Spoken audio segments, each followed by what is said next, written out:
दिनम शब्दालंकार के अंतर्गत दूसरा अलंकार है यमक अलंकार। यमक का अर्थ होता है जोड़ा। तो इसी से समझ में आ जाएगा कि जब दो शब्द आए अर्थात शब्दों का जोड़ा आए और क्रमशः लगातार आए तो वो यमक अलंकार होता है। इसको इस तरह से भी लिख सकते हैं, यमक अलंकार में वर्ण समूह अर्थात शब्द की आवृत्ति होती है और ये आवृत्ति जो होती है वो क्रमशः होगी अर्थात आगे पीछे या दूर दूर नहीं होगी, वो क्रमशः होगी। ये इसमें आवश्यक है कि शब्द समूह की अर्थात वर्ण समूह अर्थात शब्द की जो आवृत्ति होगी वो क्रमशः होगी, लगातार होगी।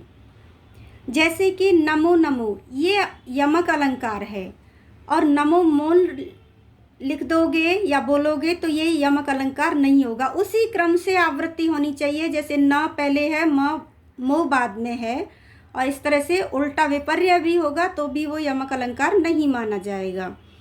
तो नमो नमो में यमक अलंकार होगा, नमो मौन में यमक अलंकार नहीं होगा। उसी तरह से दमो दमो में होगा, दमो मोद में नहीं होगा। बेशक वो सार्थक हो लेकिन एक ही क्रम में नहीं आ रहे हैं उनके वर्ण उस शब्द के, तो वो यमक अलंकार नहीं है। एक साथ लगातार जब वर्ण समूह आए तो लगातार वर्ण समूह अर्थात किसी शब्द के आने पर दोनों का जब अर्थ भिन्न हो ये आवश्यक है, या एक सार्थक हो एक निरर्थक हो सकता है या दोनों ही निरर्थक भी हो सकते हैं, किंतु वो पद्यांश की पद्यार्थ जो करेंगे पद्य का जब हम अर्थ करेंगे तब वो निरर्थक नहीं माने जाएंगे। दोनों ही अन्यथा निरर्थक हो सकते हैं या दोनों ही सार्थक भी हो सकते हैं। हालांकि पद्यार्थ की दृष्टि से मैंने जैसे कि पहले भी कहा है कि दोनों ही सार्थक माने जाएंगे, कोई भी उसमें निरर्थक नहीं होता अन्यथा अर्थ नहीं होगा। तो ऐसी स्थिति में यमक अलंकार होता है। तो सीधी सी बात है कि यमक का अर्थ है जोड़ा और जब दो शब्द लगातार आते हैं एक साथ पास पास और जब उनका अर्थ अलग अलग हो या दोनों सार्थक हों या दोनों निरर्थक हों या एक सार्थक एक निरर्थक भी हो सकता है, तो ऐसी स्थिति में यमक अलंकार हो जाएगा। और यमक अलंकार जैसे कि बताया शब्दालंकार के अंतर्गत आता है क्योंकि यहाँ भी शब्द से यानी कि वर्ण समूह से ही चमत्कार हो रहा है, अलंकार हो रहा है। इसकी परिभाषा इसका लक्षण इस तरह देख सकते हैं, सत्यर्थे पृथगर्थाया स्वर व्यंजन संहते क्रमेण तेनैवावृत्ते यमकं विनिगध्यते। जब भी आप किसी श्लोक का, किसी कारिका का या किसी पद्यांश का अर्थ करें और समझें तो वो हमेशा अन्वय से होता है। अन्वय का अर्थ है, अन्वय क्या होता है ये मैं अलग से एक वीडियो डाल के बताऊंगी जिसमें कि आप किसी भी पद्यांश का सही सही अर्थ कैसे किया जाता है और वो कैसे करना उसको सरल होगा समझना, ये सब मैं आपको बताऊंगी। तो अन्वय का अर्थ ये होता है कि क्रम होता है, शब्दों को क्रम में रखा जाता है पहले। तो यहाँ मैंने पहला नंबर दे दिया है सत्यर्थे और दूसरा नंबर दे दिया है पृथगर्थाया, तीसरा दे दिया है स्वर व्यंजन संहते। स्वर व्यंजन संहते अर्थात स्वर और व्यंजनों का समूह। तो इसको ऐसे देखिए, नंबर से देख करती जाऊंगी मैं। सार्थक सत्यर्थे पृथगर्थाया, सार्थक किंतु अलग अलग अर्थ वाले स्वर व्यंजन संहते, स्वर व्यंजनों के समूह अर्थात शब्द की, सार्थक किंतु अलग अलग अर्थ वाले शब्द की। स्वर व्यंजन समूह से तात्पर्य क्या है? शब्द की। जब तैनैव क्रमेण आवृत्ति, क्रमेण तैनैव आवृत्ति, तो मैं अब इसको किस तरह से बोल रही हूँ? तैनैव क्रमेण आवृत्ति।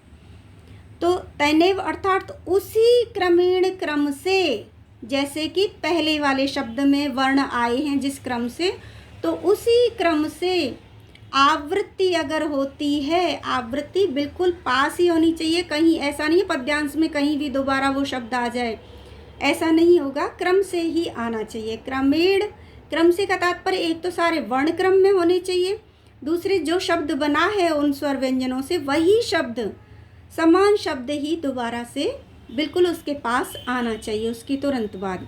तो तैनैव क्रमेण आवृत्ति, उसी क्रम से यदि आवृत्ति होती है यानी वो शब्द जब दोबारा से आ जाता है तो यमकम विनिगत्यते, तो उसे यमक अलंकार जानना चाहिए, वो यमक अलंकार होता है। पुनः समझिए, सार्थक किंतु पृथक पृथक अर्थ वाले, अलग अलग अर्थ वाले स्वर व्यंजन समूह अर्थात शब्द की जब उसी क्रम से दोबारा से आवृत्ति होती है तो वो यमक अलंकार होता है। अब इसे उदाहरण से समझिए, मैं नंबर जिस तरह से कर रही हूँ उससे आपको अन्वय क्या होता है ये तो समझ में आ ही रहा होगा। अभी उदाहरण में समझिए इसको और स्पष्ट हो जाएगा यमक अलंकार। नव पलाश पलाश वनम पुरः स्फुट पराग परागत पंकजम मृदुलतांत लतांतम लोकयत ससुरभिम सुरभिम सुमनोभरै। ये मैंने आपको पहले भी बताया था कि जब आपको पद्यांश लक्षण उदाहरण ये याद करने हों तो हमेशा उनको लय में कीजिए, पद्यांश को पद्यांश की तरह ही पढ़िए। और जब आप इस तरह से याद करते हैं तो वो आप कभी भूल नहीं पाएंगे, क्योंकि जैसे हमें एक गाना याद हो जाता है, गीत की पूरी लाइन तक याद रहता है, एक बार शुरुआत याद आती है, तो इसी तरह से होता है कि पद्यांश को याद करने का यही एक तरीका है कि आप उसे गाइए, बार बार गाइए और वो आपको याद हो जाएगा और फिर कभी भी नहीं भूलोगे। और प्रयास कीजिए जब इस तरह से आप याद करते हैं तो लक्षण की जो लय हो उसी लय से संबंधित उदाहरण की लय कर दीजिए, जिससे कि आपको कहा जाए कि, और क्योंकि ये प्रतियोगी परीक्षाओं में बहुत ज़्यादा आते हैं अलंकार, तो उस समय जब ये कहा जाए, पूछा जाए कि आप लक्षण सहित उदाहरण सहित लक्षण लिखिए या उदाहरण में लक्षण को स्पष्ट कीजिए, तो जब आप लक्षण लिखोगे तो लक्षण आपको यदि याद आ गया, एक चीज़ उनमें से याद रही तो दूसरी ज़रूर आ जाएगी अगर आपने उनको उसी लय में याद किया है तो। अब हम इसका क्रमशः अनुवाद करेंगे इस पूरे पद्यांश को कि सभी शब्दों को क्रम में लगाएंगे, अर्थ अपने आप होता जाएगा। पुरः सामने नव पलाश, नवीन पत्तों से युक्त पलाश वनम, पलाश यानी कि ढाक के वन को, यहाँ तक हो गया। छठवां, खिले हुए कमलों के पराग से परागत, स्फुट पंकजम पराग परागत, खिले हुए कमलों के पराग या सुगंध से परागत युक्त या व्याप्त। तो ऊपर वाली दोनों लाइन को कहाँ कैसे हो गया, नव पलाश पलाश वनम पुरः, पुरः अर्थात सामने, सामने नवीन पत्तों से युक्त पलाश के वन को तथा खिले हुए कमलों के पराग से व्याप्त।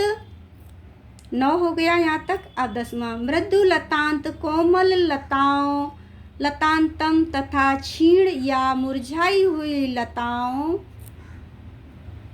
से युक्त, इतना कर देंगे, लतांतम अर्थात मुरझाई हुई लताओं से युक्त, तथा सुमनो भरई, फूलों से भरे हुए, सुरभिम सुगंधित, सुरभिम बसंत ऋतु को, स उसने अर्थात श्री कृष्ण ने, क्योंकि जहाँ से ये आया है वहाँ स से तात्पर्य श्री कृष्ण है, श्री कृष्ण ने अलोकयत देखा। तो इस पूरे का अर्थ क्या हुआ, सामने नवीन पत्तों से युक्त पलाश के वन को तथा खिले हुए कमलों के पराग से व्याप्त एवं कोमल लताओं तथा क्षीण लताओं से युक्त फूलों से भरे हुए, उस फूलों से भरे हुए सुगंधित बसंत ऋतु को उस श्री कृष्ण ने देखा। अब आप ये देखिए सिद्ध करके कि इसमें क्रमशः कौन कौन से शब्द आ गए हैं, 2 बार रिपीट हुए हैं। तो नव पलाश, पलाश 2 बार आ गया।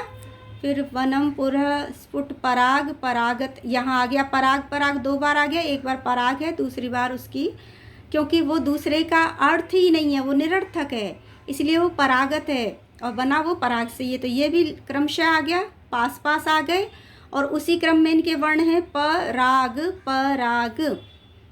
और मृदु लतांत, लतांतम, तो यहाँ भी लतांत, लतांत आ गया। लोक्यत स सुरभिम, सुरभिम सुमनो भरई, तो सुरभिम। तो 4 शब्द ऐसे हैं जिनकी की पुनरावृत्ति हुई है। ये देखिए कौन कौन से हैं।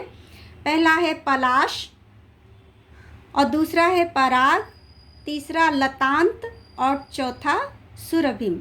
अब आप देखिए कि इनकी पुनरावृत्ति हुई है, तो यमक अलंकार तो है, क्योंकि एक ही शब्द जब लगातार 2 बार आए पास पास तो वो यमक अलंकार है, शब्द यानी कि वर्ण समूह। किंतु कहा था कि वो दोनों सार्थक हो सकते हैं, वो दोनों ही निरर्थक भी हो सकते हैं। हालांकि पद्यार्थ जब करेंगे, उस काव्य का जब हम अर्थ करेंगे तो वो पूरा सार्थक होगा, क्योंकि वो क्रियाएं वगैरह बनेंगी उसमें। और एक सार्थक एक निरर्थक भी हो सकता है। तो इस तरह से दोनों सार्थक या दोनों निरर्थक, एक सार्थक एक निरर्थक भी हो सकता है। तो जैसे कि पहला शब्द है पलाश। पलाश का अर्थ है पत्ता और ढाक, दोनों ही है। जो ढाक वन के लिए कहा है, पलाश वन अर्थात ढाक का वन। पलाश, पहले पलाश का अर्थ हो गया पत्ता। तो पलाश के 2 अर्थ हैं, पत्ता एवं ढाक, अतः यह यमक अलंकार है। पराग, पराग के एक पराग का अर्थ है पहले का पुष्परज, यानी कि पुष्परज या उसकी सुगंध, ठीक है। और दूसरा जो परागत, परागत शब्द है वो, यानी पराग, इस परागत में जो पराग आया है वो निरर्थक है, और मतलब उसका कोई संज्ञा वाला शब्द नहीं है। हालांकि काव्यार्थ जब करेंगे तो उसका अर्थ होगा व्याप्त या युक्त। तीसरा है लतांत। तो लतांत का अर्थ होता है, पहली जो लता थी, लतांत शब्द लिखा है मैंने, लतांत, लतांतम। तो पहले जो है लतांत का अर्थ है लताएं, और दूसरा जो लतांत है वो निरर्थक है, उसका अर्थ हो गया मुरझाया हुआ, उस या क्षीण या मुरझाया हुआ, उदास। तो इस तरह का उसका लतांतम का अर्थ हो गया। तो लतांत के 2 अर्थ हुए, पहले का लताएं जो होती हैं, दूसरे का मुरझाना। सुरभिम, सुरभिम के भी 2 अर्थ हैं।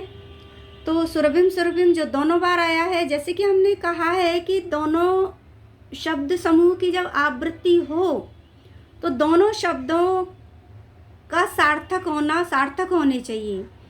तो ऐसे में क्या होगा, लेकिन दोनों सार्थक होने चाहिए, लेकिन उन दोनों के अर्थ भिन्न भिन्न होना चाहिए। भिन्न अर्थ वाले यम को, यानी जोड़े को ही हम यमक अलंकार कहेंगे। और ऐसा हो सकता है कि सार्थक, तो जैसे कि शब्द जो पद्य का जब अर्थ करेंगे उस हिसाब से हमने यहाँ पे कहा है कि सार्थक शब्द होने चाहिए, क्योंकि उस दृष्टि से वो दोनों ही सार्थक होते हैं। और कहीं कहीं वो अलग अलग अर्थों वाले भी दोनों सार्थक होते हैं, और कहीं कहीं पद्य की दृष्टि से तो सार्थक होते हैं, और वैसे अगर अलंकार की दृष्टि से करें तो एक सार्थक और दूसरा निरर्थक होता है। किंतु ये क्रम की आवृत्ति, वर्ण समूह के क्रम की आवृत्ति होना बहुत आवश्यक है। सुरभिम का अर्थ है, पहला है सुगंध और दूसरा है वसंत ऋतु। जैसे कि मैंने यहाँ बताया था कि फूलों से भरे हुए सुगंधित वसंत ऋतु को, एक सुरभिम का अर्थ हमने सुगंध ले लिया, फूलों से भरे, फूलों से भरे हुए, सुमनो भरे, सुगंधित, यहाँ हमने सुगंधित कर लिया। और सुरभिम अर्थात वसंत ऋतु को स अलोक्यत, उन श्री कृष्ण ने अलोक्यत अर्थात देखा। आगे और वीडियो देखने के लिए चैनल से जुड़े रहिए। धन्यवाद।